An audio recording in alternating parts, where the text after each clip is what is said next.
See, again, we'll get a warm-up in the morning to set up for races 3 and 4, but that's race 2. But we are getting set up for our 12 to 15-minute race. Let's have a look at the starting lineup here in just a moment's time for this race. Again, it has been a hard-fought battle. Ryan Leach was the driver in command so far, and he is going to start on the front row alongside the number 8 of Blair Hosey. Then it's James French and Andy Vogel. And the rest of the field gets set up to go here in just a moment's time as they get set. So, you know, again, as we warm up the tires, warm up the brakes here, let's talk about the start of this race, because this racetrack can be pretty wide for these cars. Tell me a little bit about the anticipation of a race start and how aggressive you should be on the start. Yeah, and it really all comes down to what position on track the pole leader chooses. So, you know, if you choose an inside entry into turn 1, that might give you an advantage only in turn 1, but if you don't do a good enough job of getting through turn 1, that leaves you open to the inside line in turn 2, which your fellow competitor in the second spot is going to try and take advantage of. So we're going to see, you know, we've been seeing a lot of moves in the first couple corners, and that really establishes the rhythm of the race, you know, as they get through turn 2 and then how they sort themselves out after that. Normally we don't see them really keep going wheel to wheel all the way through to turn 5. So that start is really dependent on which side of the track you start out at. Well, you were talking about the starting grid. It was Ryan Leach, Blair Hosey, James French, Andy Vogel, the front 2 rows, then Nico Bratz, Nate Hamilton, Jason Oler, Ethan Alexander in row 4, then TJ Hunt and Brett DiGiacomo, 9th and 10th. Yeah, in 11th, we've got Mark Chonagorski in 12th, Bill Wright, John Robinson in 13th, Nick Billingsley in 14th, Jalen Batley in 15th, Gage Hughes in 16th, Ayrton Grimm, fresh from his knockout qualifying, in 17th, Bryce Mersberger in 18th, Kelsey Billingsley in 19th, and Robert Desjardins finish out the top 20.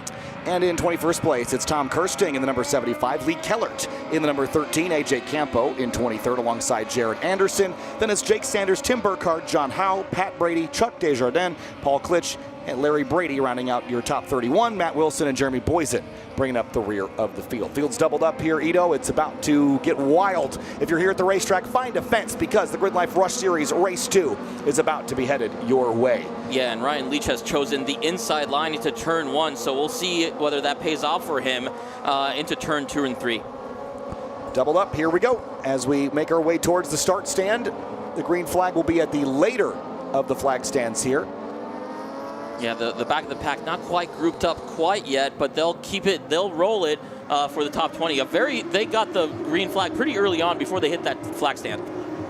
3 wide into the first corner. Oh, tight squeeze down there. 3 abreast with, I think that was the 190 of John Robinson, but Leach takes the lead. Blair Hosey to second place. Andy Vogel fighting for 3rd. On the outside, it's James French trying to get grip, and we're 3 across in the middle of the field. Yeah, Andy Vogel got a little bit bogged there from Hosey on the inside of 2, and that left him open for a move into turn 3. And side by side into that 3rd corner as well. Leach already pulling a gap here. They're still door to door for 3rd place. A little bit of a squeeze there from French on Vogel, and then for Bratz, and is that Hamilton back there as well, slicing and dicing for position. Yeah, Vogel's being really aggressive. He's trying to get into that top 3, fighting it out with James French, and right behind him, Bratz and Nate Hamilton are fighting it out. If they don't finish up that fight, they're going to lose touch with Blair Hosey and Ryan Leach. And look at Nate Hamilton up the inside of Nico Bratz. Those are two you drivers don't see that move in a closed cockpit car. You don't. Not at turn 7 for sure. Hamilton was on a mission right now. He's clawing his way through the order. He's ready to go. He's been drifting all day and ready to rip. Here comes TJ Hunt as well, following up Nate Hamilton through the field. These Rapscallion boys are on a mission this race. Yeah, it looks like they finally got used to the track. And again, you don't see a lot of passes into 10B with closed cockpit cars, with normal cars. So this is what we wanted to see. This is what we expected to see with these smaller Rush SR cars. Down the backstretch towards turn 11, now in the slipstream there. TJ Hunt on the brakes. You see him bouncing over the bumps there. This is a fairly smooth racetrack, but these cars are pretty low to the ground and sprung fairly stiffly. So you go for a ride if there's any bumps on the circuit. Lap 1 complete. Leach leads by 0.6 of a second over Hosey, and it's lights out to the next car in line. Yeah, Hosey and Leach are all moving away from the rest of the pack. French and Vogel are a little bit separated from Nate Hamilton, but then Nate Hamilton has a fight on his hands with Nico Bratz and his fellow teammate TJ Hunt. Yeah, TJ was right out to the edge of the road there on a power slide effectively, leaving turn 2. The track's very flat, so if you stomp your foot, even with 150 horsepower, these cars are light enough they can light the rears up. But can anybody chase down Ryan Leach? He has just decimated people. And TJ's off. Exited turn 3, drops a tire. Here comes the 74, Jason Older, and a few others. Brett DiGiacomo and Ethan Alexander have also gotten by. Yeah, it looks like Nico Bratz and Nate Hamilton are still fighting it out for that 5th spot, as James French and Andy Volkel are kind of checking out from this pair. They got to figure out their race if they want to try and catch at least James French for that last podium position. So, yeah, we got to see how it ends up. They're back to being line astern here a little bit as Nate Hamilton goes wide in 8. He opens the door up for Nico Bratz to come through in 10A, and he's going to maintain position. Oh, he's on the outside of 10B. What a send by Nate Hamilton. He was not going to be denied that opportunity. Can Bratz cross him over? They're both running the inside line there. Ethan Alexander might smell blood in the water with that blue 33 in trail. Yeah, Nate Hamilton had a mistake in 8 that left the door open for Nico, but then Nico braked a little bit too early. Nate Hamilton said, "Thank you very much. I'll take the inside of 10B." Yeah, wrong side of the road here for 11. Can he cross over on corner exit? He throttles up, but a little bit of oversteer there. Can't keep it stuck to the road, and he's going to lose that spot to Nico Bratz, P5. Yeah, while these guys fight, they're letting Volkel get out of reach. So we'll see if they can keep that fight going or not. Everybody is now again lining up a little bit in a line astern. We'll see if the fight continues between Nate Hamilton and Nico Bratz. Yeah, it looks like Hamilton, that initial launch seems to have died down a bit. TJ Hunt again chasing the cars that he had to let go by. I think Bill Wright also got around, and Mark Jorganowski additionally. So that one little tire drop you see, I wonder if he's got a tire maybe going flat. It looks like he's got the sidewall sort of rubbed off there. So we'll keep an eye on that. But here's James French, P3 on the racetrack, 2.8 behind Hosey and Leach. Yeah, he's got the pace that's kind of between Blair, between Hosey, Leach, and Volkel and Nico Bratz behind him. So he's kind of in no man's land right now in 3rd, which I'm sure he's happy with to maintain that last podium position, but I'm sure he wants to be more competitive for the top 2. There's been a little contact deeper in the field. Matt Wilson got a boot in the rear off into turn 5, but everyone kept it straight.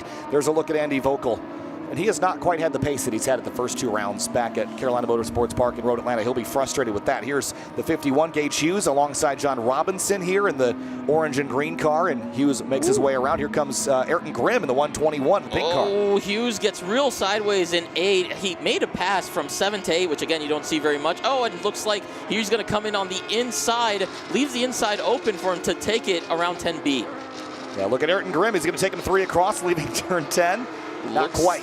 Didn't get a great run, but he's tried to side draft a little off the side of Gage Hughes, dump some air onto the rear wing. Yeah, let's see if he can find a way to catch these two. As these two fight, they're going to bring him into the picture. So a really nice late braking there. Oh, trouble in front of them out of the turn, final that's quarter. A bad rejoin. Everybody scattered. I don't think he had a choice there. He was just off in the gravel, and it just slid back on track. He keeps it straight, all things considered. That was a scary moment. But dragging some dirt back on track, we'll keep an eye on that. Yeah, very fortunate that everybody managed to avoid that. Great driving from everybody involved. As we follow along, Ryan Leach. Oh, we've got contact here, unfortunately. Hard to tell where that is. That's turn 11. Yeah, that is turn 11, unfortunately. Yeah, pit entries right there. That's the 19. Yeah, we're going to have the safety car deployed. Safety car is deployed, so we're going to neutralize the race now. Everybody's going to line up in single file as they go to recover these cars. Looks like they're still driving. Wow, I was impressed there. The driver just reached down and just moved bodywork out of his way so he could drive away from the accident site. So I'll give him credit for that. That's Billingsley. Is that Kelsey Billingsley or Nick in that car? He's continued on down the front straight. He's getting some tire rubbing, though. Yeah, you can see the tire rubbing, a little bit of tire smoke being generated by that car. Kelsey Billingsley in the 19. She just like saw the bodywork, was like, oh, this is in my way. Move it and carry on. I don't need this. But that just goes to show how stout these cars are. That must have been some fairly significant contact, but it definitely looks like it's rubbing on the back there. She's losing some bodywork from that rear tire.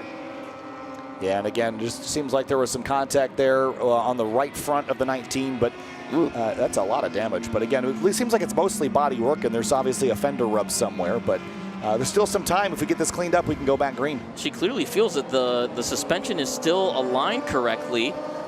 So, I mean, again, that just goes to show how stout the mechanical parts of these cars are, and bodyworks is fairly easy to replace compared to trying to redo all the suspension. So that's kind of impressive with how stout the car is from that contact. Yeah, Ryan Leach in the 56. is going to have to defend on a restart, and this is good news for Hosey, French, and Vogel, because they were not going to catch Ryan Leach at the rate they were going. But they'll have an opportunity on the restart. Yeah, we'll see. Andy Vogel was trying to make it a race with James French in turns 2 to 3 before he lost touch a little bit with him. So this is going to give him another chance to try and get it. Track position matters. Your driving changes if you're in the lead and you're defending against somebody. Yeah, so under yellow here, trying to get a replay of a couple of moments we saw early on. There was that big slide out of turn 11. I didn't catch the number on the car that went for that big slide early on. Yeah, I didn't see it either. It looks like it was a relatively plain white livery on that car. I wonder if people slowing up for him, maybe that was some sort of accordion effect that led to the other contact. Yeah, here we go, and it was, well, this is the car ahead. It's up the road. Big run through the gravel. It's the 114 car. Bryce Mersberger in that car. Gosh. TJ Hunt and the car behind him barely avoiding him as he came back on track. Now we see the contact here. Oh. That's it. Oh, that was from a different the slide. Yeah. Whoa! I don't think we've ever had a replay on a Gridlife live broadcast that we had 2 separate angles from. That was awesome. Yeah, that is pretty. That is pretty awesome. Those 5 cars right behind him did a really good job of avoiding the re-entry back onto the track. Everyone joking with the white livery. Press Control R. Trading Paints isn't on. That's a deep cut iRacing joke for those that are familiar. iRacing joke. Oh, man, everyone's calling it a redraw. I don't know that he had much choice. I think it was just car was off and just trying to gather it back up there. I don't think he intentionally chucked it back on track. And honestly, he got a little bit lucky that it didn't hook back up into the outside and hit that tire wall on the entrance of the start-finish straight. And that's why I can't fault him for the way the car came back across the road. It's like, would you rather go back to the grass or go to the tire wall? I'm choosing the grass every time. You don't really – I don't think he had a choice. He definitely didn't choose to do that rejoin. So, no. Lights are out. Means we're going back green this time. Nice quick cleanup there by the rescue guys, and Kelsey Billingsley was able to get her 19 car back around to the pit lane, missing a couple of body panels, but we'll get those bolted on back tonight and be ready for the next 2 races tomorrow. Yeah, and interestingly, we've got the striped red and yellow flag, which indicates debris out on track being waved in turn 1. That's probably from Kelsey Billingsley car shedding a little bit of parts as it went around. Yeah, it could be. It's just a slippery surface condition, so it could be. It probably wouldn't be fluid. They wouldn't turn them loose on fluid, but it would likely be dust or any sort of other debris surface condition, as you said. So here we go. Pace cars in. Restart here with just about 5 minutes left to go. Ryan Leach on defense, waiting for the green flag to fly. There it goes. We're back underway. Great restart by Ryan Leach. Blair Hosey got caught sleeping. Here comes the 70 of James French, and we're going to go 3 wide with Andy Vogel on the outside. Oh, yeah. They all somehow sorted it out there, but Blair was definitely caught sleeping on that restart, and Ryan Leach took full advantage of that. Yeah, and look behind him. There's Nate Hamilton trying the long way around to Nico Bratz. I don't know that that'll work here, as we're still kind of getting up to full tilt, a little bit of door-to-door in the background. But up to turn 3, Leach over Hosey, over French, over Vogel. Yeah, still line astern there. Nico Bratz is trying to make it a fight with Andy Vogel on the exit of 3. He doesn't get it done. Yeah, he falls back in line, and Nate Hamilton's going to try and take advantage of him. Nate overtook him earlier, and he lost it on the restart, so he's going to try and get that place back. Well, Hosey needed a reset to catch Leach. And these two had fought previously. Hosey was always listed as the rush stick, and in the past would pit in because he was not running for points. But this year he is running for the championship in Gridlife Rush SR. He was in the SRX, the newer car that was planned to debut for the season, but with some changes, the SR will be the car that's competing just in a single class championship. So Blair Hosey's got 2 rounds worth of points to make up. And a second place so far, but he would like to start stacking up 25-point races. Yeah, and again, he and Ryan Leach are definitely kind of leaving the rest of the pack behind. Looks like Ryan had a bad exit out of 10B, and he's leaving the door open for Blair Hosey to challenge him into turn 11. Here he goes, had a little slipstream off to the left, and Leach is going to go defensive, but moves back to the racing line once he feels he's not at threat of losing the spot. Leaves turn 11, and Hosey's got a nice run here. Yeah, these two are both very astute wheel-to-wheel drivers. Double as we yellows. Get another full course yellow for a car that's stuck out between 5 and 6. Yeah, that's turn 5. That there's a car out on the racetrack, and there it is. That's the number 13. Yeah, looks like these Keller. cars. Yep, the car. Once again, the racing is neutralized with the double yellows waving out. We're still seeing a couple cars going a little bit hard with the double yellow, but they're slowing up now heading into turn 3. Will we get a restart this time? We only have about 3 minutes left. I'm curious where we are in our day as far as keeping things on schedule, because we don't really have a lot of room with the hard stop when we do. But we still have, I think we've got plenty of time to get this race in. Yeah, so again, that timer might tick down to 0. We might get a couple of extra laps to help out with 2 full course yellows, neutralizing this race. Should be a pretty quick pull to get Lee Kellert off the course, and we might get 1 more lap of yellow, but I imagine this will be pretty quick. Yeah, absolutely. This time they couldn't drive away from the scene of the crime, so to speak. So they need a little bit of help from the recovery vehicles to get that car out of the field there.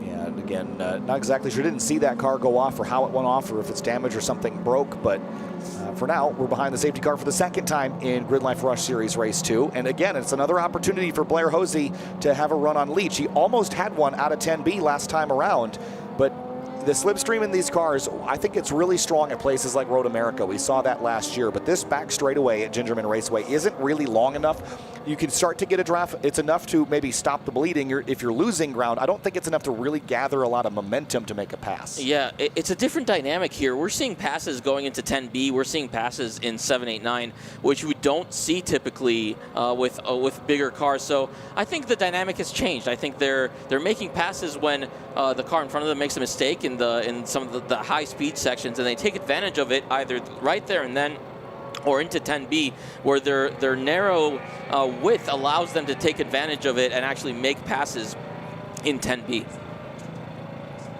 Yeah, now we see the back end of this field kind of bunching up together. The car is still out there in 5 and 6, so we've got at least 1 more lap under yellow. We'll see if hopefully that car can either go on its own and get back on track on its own, or if it's going to need to be hooked up to the truck. We see it right outside our commentary window. And yeah, the field, again, neutralized from the double yellow. Ryan Leach is so good at restarts. Every time we watch him do a restart, he finds a way to create a gap to those behind him. He's just really good at timing it. I think Blair was a little bit surprised by it and definitely lost a little bit of time there. He almost fell into the clutches of James French, who tried to make it a battle, and then Andy Vogel hopped in there to make it 3 wide, but he didn't have almost any overlap to James French, so he had to back out of it on the outside of 1, which really compromised him into turn 2. Yeah, they got the car on the hook.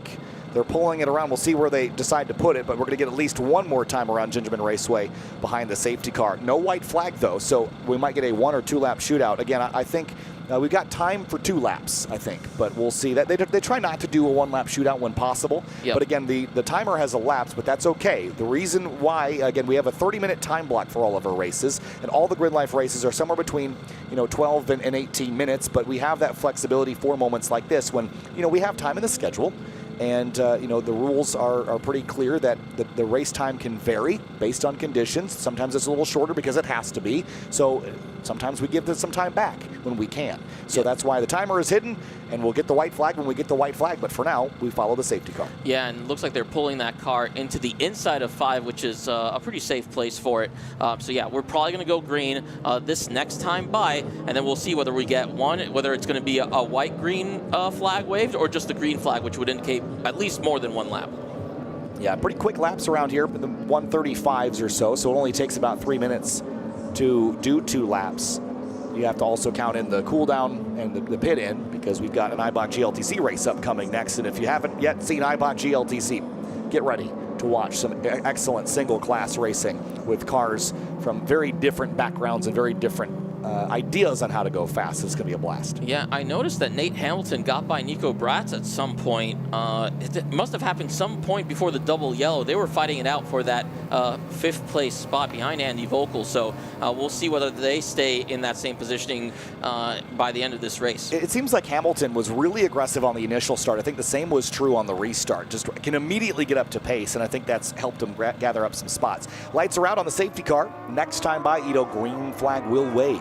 Yeah, here we go. We'll see whether I see 2 flags in Adam's hand. Looks like he's got a white and a green. So it's going to be 1 more lap here for these guys. We'll see if anything comes from turn 1 or 2. That's the best overtaking opportunity on this track. So we'll see whether Blair Hosey can do anything with Ryan Leach and get that lead, similarly with Andy Vogel and James French behind them. Safety car is going to shoot straight off the end of the back straight here and head for home. That means that Ryan Leach is going to have a singular lap to defend from Blair Hosey. It will be a green flag, and it will be a white flag displayed together. One lap shootout on a Saturday afternoon at Gridlife Midwest Festival. Here we go. Still waiting on, and there he goes, a green flag. Back in the air, 1 lap to go. Great jump from Andy Vogel. He's right alongside James French heading into turn 1. Side by side, Blair Hosey had overlap there but couldn't keep it. And for third place, Andy Vogel trying to claw his way to a podium. Big lunge into turn 2. Oh, yes. Side by side. Yeah, still has overlap. Maintains that inside line. Let's see if he can get the drive to stay ahead of him heading into turn 3. And Nate Hamilton is licking his chops, looking to see if he can find that last podium spot. Yeah, up into 5th place and looking for maybe 4th, maybe 3rd while those two battle. Andy Vogel has 3rd place now. It's 5 car lengths between Ryan Leach and Blair Hosey, but Blair was not ready to capitalize on that opportunity to the restart. Bratz through the dirt on the backstretch. Yeah, Nate Hamilton forced him a little bit into the dirt there, but great job from Andy Vogel to get into that 3rd place. Let's see if he can hold it for another half lap or so. Yeah, Nate Hamilton is just chomping at the bit to get up to Vogel and up to James French. And again, Andy Vogel has just been struggling a little bit. Again, top 5 all weekend long, but he is not quite at the pointy end pace that he has wanted to be this year. Yeah, he's been consistently ahead of James French as we see Blair Hosey trying to make the move on Ryan Leach here into 10B. He's had so many laps in these cars. He knows what they're capable of. He's right behind Ryan Leach. It's going to be a run up the back straight. There's going to be one more corner to go. Can he use the slipstream? Can he try an over-under? Can he throttle down a little sooner? Ryan Leach weaving on the backstretch to dissuade the draft. Blair Hosey chasing down to turn number 11. Blair Hosey going to send it on the brakes, but he can't get there. And Ryan Leach rounds the final corner. It was 9 for 9 earlier today. It will be 10 for 10. Perfect score, batting 1,000. Ryan Leach gets it done again at Gingerman Raceway. Nico Bratz trying to make the move on Hamilton to the line, but I think Hamilton had it by less than half a tenth of a second, 35 thousandths of a second separating the two. That was really close there for Hamilton and Bratz. P5 there. Bratz 6 to Giacomo Chorganorski, Alexander, and Nick Billingsley in the number 9, position number 10. Leach almost gave that one to Hosey. Yeah, he seemed to have made a mistake somewhere in 7-8, but he locked it right back down into 10B. Didn't give Blair Hosey a chance to pass him down the back straight or set up a pass into turn 11. Yeah, Ryan Leach gets it done. And when we have a look at these results, we're going to see again the 56 atop the pylon, as he has been every single event this year. That is an incredible statistic, no matter what series you're talking about. As here's a look at the race results. Ryan Leach, Blair Hosey, Andy Vogel, James French, and Nate Hamilton. An earned top 5. That was hard fought there. Yeah, absolutely. Gained a ton of positions there. Nico Bratz in 6th, Brett DiGiacomo in 7th to round out the top 7. Jalen Batley in 11th, TJ Hunt in 12th, who made his way back up the field. Bill Wright 13th, Gage Hughes 14th, John Robinson in 15th, Robert Desjardins in 16th, Matt Wilson 17th, Ayrton Grimm in 18th, AJ Campo in 19th, and Jared Anderson in 20th. And then in 21st, we've got Larry Brady, Pat Brady in 22nd, Jake Sanders in 23rd, Tim Burkhardt, John Howe, and Kelsey Billingsley tops out the top 30. Let's have a look at some of the highlights here from Gridlife Rush Series race number 2. On the start, it was the number 56 of Ryan Leach. Blair Hosey tried to get up there alongside, but could not do it. TJ Hunt early on trying to follow his teammate through, but a huge drive off track, and I don't know how the front clip stayed on that way car. rougher than it looked when we caught it on the back end. It sure was. And then you see somehow the bodywork stayed put. Then there was this, the 51 of Gage Hughes, the 190 of John Robinson, fighting tooth and nail for position. A big moment here for the 114. Gets split 3 wide, leaving turn 11 on the restart after a yellow flag. On the 3 wide into turn 1, it didn't work. Andy Vogel tried to go the long way around. Blair Hosey hounding the 56 of Leach, just trying to find a way around. Yeah, there was a really close battle between these two, just like the first race. And now here we go, the second restart, and Andy Vogel did a great job of staying on the outside of James French through 1 and then getting the inside into turn 2. Nico Bratz jumping the curb at turn 4, then coming back to the checkers. Blair Hosey with a 1-lap shootout, trying to outbreak Ryan Leach, but with just surgical precision, Ryan Leach wins race 2 for the Gridlife Rush Series here